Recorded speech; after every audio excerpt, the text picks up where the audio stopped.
Goddag, mit navn er Kent Brockmann, og velkommen til Statistik for Unge.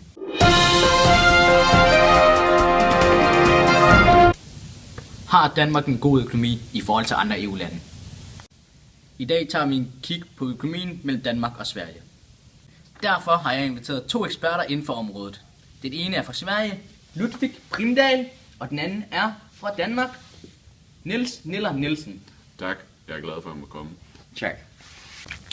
Jeg starter ud med et spørgsmål til dig, Ludvig Primdahl. Hvordan har Sverige efter din mening klaret sig efter den økonomiske krise, der både har ramt Sverige og Danmark? Sverige har haft et stærkere vækstforløb end Danmark inden krisen og efter krisen. Sverige står derfor på flere områder stærkere end Danmark på de fremtidige økonomiske kriser. Ja, nu stiller jeg Niels det samme spørgsmål. Hvordan synes du, Danmark har klaret sig efter krisen? Den finansielle politik er meget ens i begge lande, men hvor Danmark over en lang periode næsten systematisk har brugt vores kapacitet af penge til det offentlige. Okay, tak. Så nu har jeg fået svar fra jer begge to. Hvor det lyder som at Sverige er kommet bedre ud af krisen. Hvordan kan det være? Skal jeg tage den? Ja. Det er fordi, at Sverige har mange flere ressourcer at gøre godt med, så de har kunnet eksportere og importere flere varer end Danmark. Ja, det er ganske korrekt. Men vi har også overholdt de aftaler, finanspolitik rammer. De resulterer så i, at Sverige er et af de få EU-lande uden stor budgetunderskud. Tusind tak, og her til et andet spørgsmål. Hvordan har den økonomiske krise påvirket boligmarkederne? Først dig, Ludvig. Hvis nu vi går lidt tilbage i tiden, så var vores boligmarked billigere, end hvad det står til lige nu. De steg i 1990 med det samme værdi som danskernes boligmarked, men det er ikke faldet de senere år. Det er konsekvensen ved at have en lav rente. En lav rente det vil medvirke til dyrere boliger med direkte indbetaling. Som Ludvig rigtig nok siger, så har Sverige og Danmarks boligmarkeder fulgt hinanden i prisstigningen. Forskellen på de to lande er, at Danmarks i 2007 begyndte at falde på grund af renterne steg. Og i Danmark må realkreditlån ikke overstige 80% af ejendomsværdien. Ja, okay, men hvordan kan det så være, at svenskerne kan have råd til de høje boligpriser, der nu er?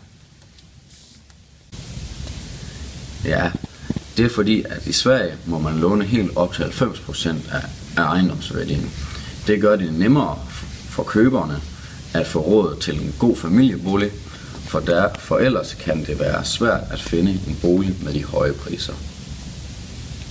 Ja, men kan det ikke gå hen og påvirke og bekymre de svenske myndigheder over udlånsvæksten og boligmarkedet? Jo, det kan man skam godt sige. Men i det, vi har så lave renter her i Sverige, vil det være nemmere at betale tilbage på de store lån. Jeg mener derfor, at det ikke burde have de store betydninger om udlånsvæksten eller boligmarkedet for myndighederne. Ja, det lyder meget fornuftigt. Men nu har det unge i Sverige har væsentligt større arbejdsløshed end de danske unge.